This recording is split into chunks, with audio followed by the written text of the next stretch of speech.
Hello everyone, welcome back to channel The Movies Recut. Today I will show you all about Korean raw ghost stories. This is a really good movie that makes you forget to breathe. The first story, A Brave New World, begins with a young man named Woo, wearing a lab coat returning to his family's apartment for a brief break during his military service. His family is far from proud of him. They barely acknowledge his presence. In fact, they are about to leave on holiday abroad. Woo can't go because his military service is still not over, and a soldier can't go abroad. His mother placidly says that she forgot he was even in the military. Because he did not do the typical soldier's duties, but instead served his 2-year service in a research lab. It is because of this that his family barely respects him. Since he can't leave, Woo will stay in the apartment alone. His father warns him not to touch the liquor cabinet, while his mother leaves him with a list of chores to do. On top of the list is the recycling of household waste. Once he is already alone, he sets about doing the recycling task. He grabs a pile of recyclables, and walks toward the sorting pile in front of the apartment building, where his neighbors are also sorting their trash. But no matter how much garbage he throws out, there seems to be an endless pile inside the apartment. He finds a rotten apple in the corner, and takes a bite from it. His friend calls him, and urges him to go out that night, and meet a pretty girl named Cutie. But Woo gets distracted when he uncovers the lid of a bucket, and discovers a steaming pile of fermenting sludge of food waste. Too late, he realizes that one of the tasks his mother left him on the list is throwing out the sludge inside the bucket. He transfers the sludge to a trash bag, and cleans the bucket, all while pinching his nose because the odor is so strong. When he goes out for the night, he deposits the sludge in a waste disposal bin, along with other leftover trash items like the rotten apple. Woo doesn't know that the bacteria in the sludge are mixing together, and creating a whole new deadly virus. 2 sanitation workers collect the disposal bin. The toxic sludge gets converted into cow feed, and fed to cows on a farm. The cows get infected with the virus. Afterward, Woo goes out to dinner with Cutie. They talk in a meat frying restaurant, and slurp down the barbecued meat. Little do they know that the meat came from a cow that ingested the toxic sludge. The other customers in the restaurant are all also eating infected meat. Later on, they go to a secluded park and share a tongueless kiss. Soon enough, Woo tries to get Cutie to go home for hormone therapy, but she is reluctant since they've only known each other for a few days. Woo is distracted by 2 male high school students hanging around. He tries to get them to go away, but the 2 burly students gang up on him. At first, Woo is thrown to the ground by the bigger student, but suddenly, he transforms into a zombie with razor-sharp teeth and inhuman strength. He easily overpowers the 2 students, and even bites them with his teeth.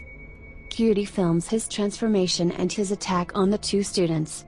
Woo begs Cutie not to record him, and eventually, he flees and walks around the city in a state of confusion.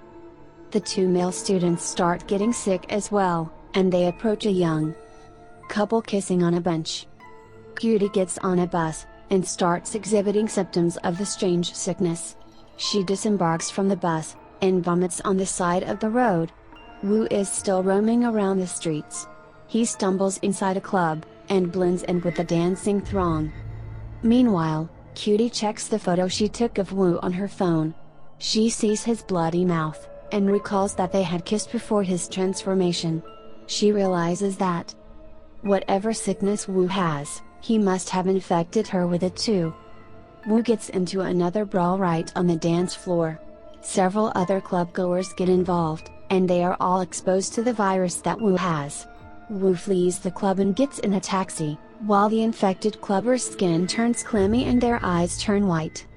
The virus quickly spreads throughout the city. News stations begin to cover the infectious new flu strain, and they report on the symptoms that all the infected have: rapid outbursts, transformed eyes, and increased strength. Government agencies begin suspecting that the virus must be carried by livestock. They start conducting inspections of the local farms, but all experts are still confounded as to the source of the virus. Wu stays in his apartment for 1 week as the epidemic continues. He is pale, rabid, and growling. The apartment is dark and dirty. His family eventually returns from their overseas trip, and discovers him sitting all alone in the dark. They realize too late that Wu is infected, and he bites all of his family members. The sister manages to lock herself in the bathroom, as Wu pounds on the door. Their parents lie bleeding and dying on the floor. The virus eventually mutates. The infected are now showing signs of libido, increased appetite, and other extreme behavior related to addiction. They are now wild and attack any uninfected that they see. The government implements forced evacuation for all survivors in the city. Even now, experts still can't trace the source of the virus. As the crazed zombies stumble around the city, Wu meets Cutie again by chance. They venture inside a building, and the girl picks up a rotten apple from the floor. She offers it to Wu, who takes a bite. The second story, titled Heavenly Creature, begins with a technician arriving at a Buddhist monastery. A large robot with doll-like features monitors his arrival through a series of screens that identifies who he is. Technician is greeted by a monk, who explains that robots have been a big help in the day-to-day operations of the monastery. They allow the monks to focus on their prayers and practices, while the robots do the bulk of the financial upkeep of the monastery. The monks have called Technician here because their robot is defective. Technician works for the company that manufactures the robots. The monk further explains that defective isn't the right description for the robot. Robot has begun to have his mind, and even has reached enlightenment and spiritual growth on his own. Robot is now even preaching Buddhist principles to the acolytes in the monastery.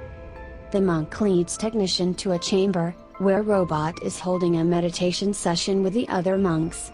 Among the chanting men in robes, there is the unmistakable Robot clad in sleek white plastic and metal. Robot turns, and hauntingly locks eyes with Technician. The session is halted, so Technician can examine Robot's state. He plugs a metal tool into Robot's head, and starts analyzing its operating system using a small screen. The system check reveals that everything is alright with Robot. He then speaks up, and says that Technician must be feeling stressed about the issue. He is surprised that Robot can construct sentences with empathy. Robot continues, and interrogates Technician as to why he is there when the temple did not request a repair. He replies that it is company protocol for technicians to check the robots first if they have defects. But Robot assures him that he is not defective. Technician declares that the matter of Robot is beyond his jurisdiction. He asserts that his job entails that he merely fixes or replaces parts of the robots, but the monks want him to confirm that Robot is Buddha himself. Robot tries to interject, and tells Technician that it's not his fault, but Technician gets angry, and shouts at Robot to stop talking. The lone female bodhisattva stands up and argues with Technician. She says that even if Robot is not Buddha, it is an indisputable fact that he is different from all the other robots.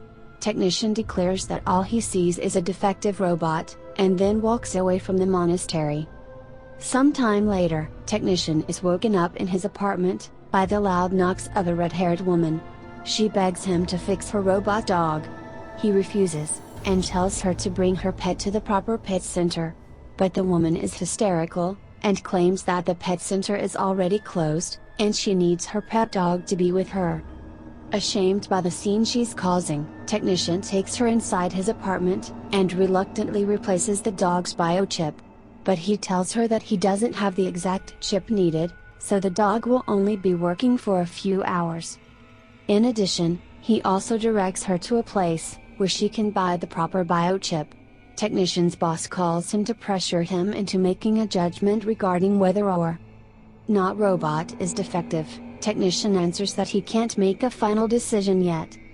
The bodhisattva consults Robot for guidance. She's worried that the company will soon want to exterminate Robot for being different. Robot meditates alone, praying for Buddha to reveal who he is, where he comes from, and what his purpose is. Technician's boss and the company chief arrive with their team, to personally see the enlightened Robot for themselves. They intend to see Robot destroyed, because it is a threat to national security.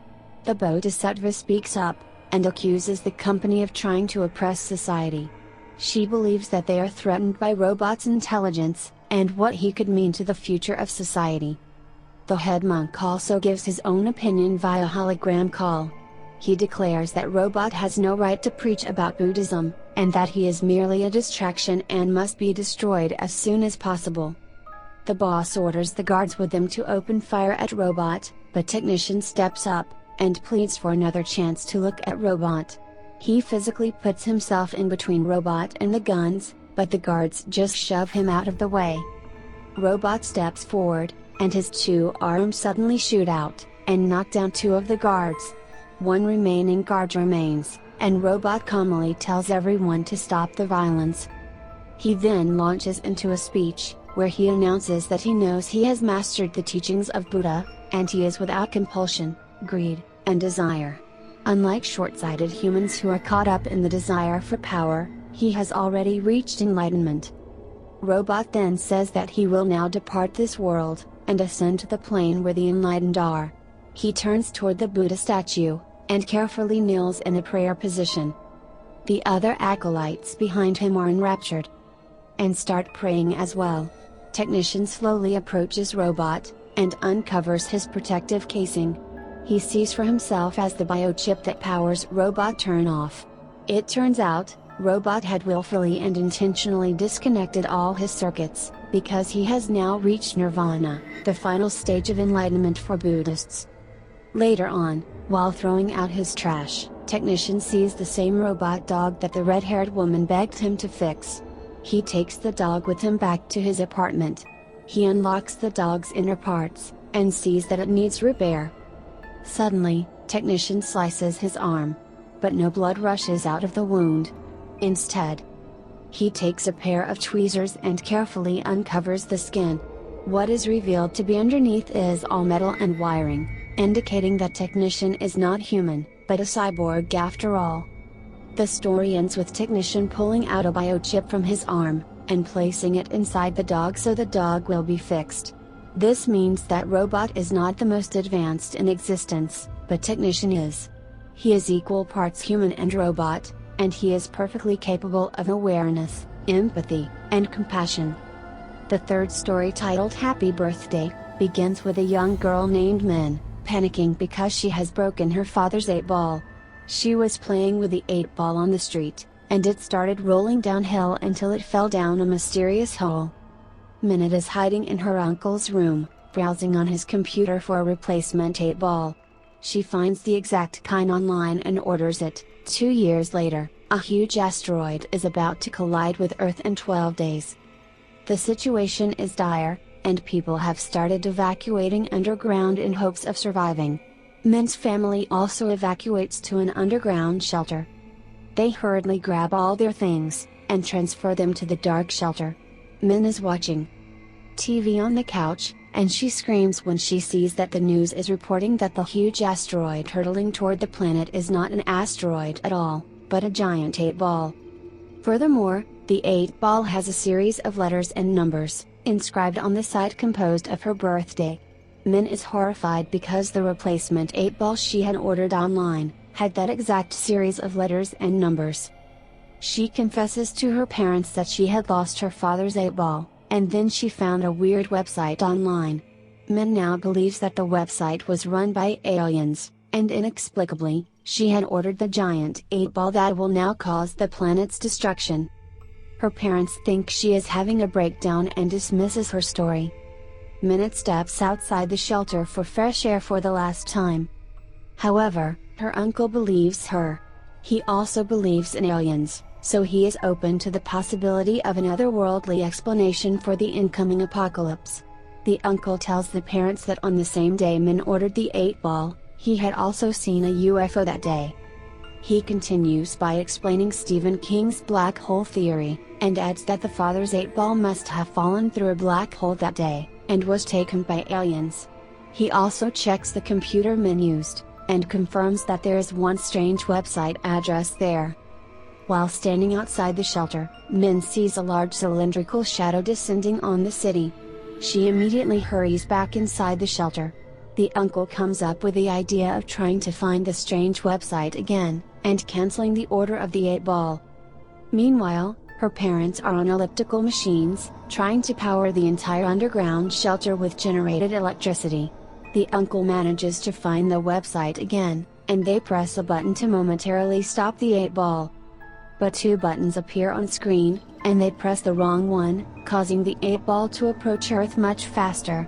As night falls and their doom is close, Min tearfully tells her parents that she loves them. Her uncle greets her a happy birthday. The 8-ball hits Earth, and the world is plunged into darkness. 10 years later, Min's family is still alive, and well inside the dark shelter. One day, a huge collision rocks their shelter. The door is blown away by an unknown force, and a bright light filters inside. Minute, now an adult, steps outside and encounters a mysterious alien creature, holding a hologram of her date of birth. She touches the hologram, and the alien disappears.